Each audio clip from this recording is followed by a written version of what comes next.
बिस्मिल्लाहिर्रहमानिर्रहीम। अस्सलाम वालेकुम। कुरान पाक और हदीस मुबारकह में अशरा ज़िलहज्जा में जिन अमाल के करने की फजीलत आई है वो मुंदरजा ज़ेल हैं। नंबर 1, ज़िक्र इलाही का एहतमाम करना। अल्लाह अज़्ज़ वजल ने कुरान पाक में इन 10 दिनों में अपना ज़िक्र करने का ख़ुसूसी तौर पर तज़किरा फरमाया है।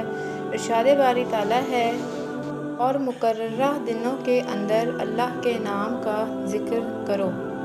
सहाबा कराम और मुहद्दिसीन और मुफस्सिरीन के नज़दीक इन अयाम मालूमात से मुराद अशरा ज़िलहज्जा के 10 दिन हैं। नंबर 2, कसरत से तहलील, तकबीर और तहमीद कहना।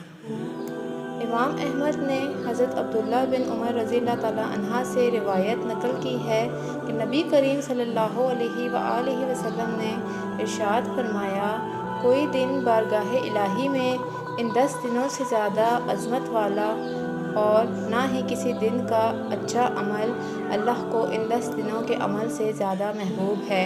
बस तुम इन 10 दिनों में कसरत से ला इलाहा इल्लल्लाह, अल्लाहु अकबर वल्हम्दुलिल्लाह कहो।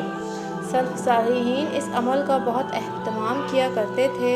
इमाम बुखारी ने बयान किया है कि इन 10 दिनों में हज़रत अब्दुल्लाह बिन उमर और हज़रत अबू हुरैरा रज़ियल्लाहु ताला अन्हा तकबीर करते हुए बाज़ार से निकलते और लोग भी इनके साथ तकबीर कहना शुरू कर देते थे। नंबर 3, नाखून और बाल वगैरह का ना काटना।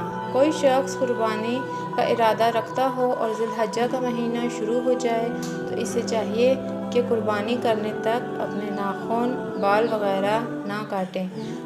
उम्मुल मोमिनीन सैयदा उम्मे सलमा रज़ी अल्लाह ताला अन्हा से रिवायत है कि रसूल सल्लल्लाहु अलैहि वसल्लम ने फरमाया, जब माह ज़िलहज्जा का चाँद नज़र आए तो अशरा ज़िलहज्जा दाखिल हो जाए और तुम में कोई कुर्बानी का इरादा करे तो इसे अपने बाल और नाखून नहीं काटने चाहिए।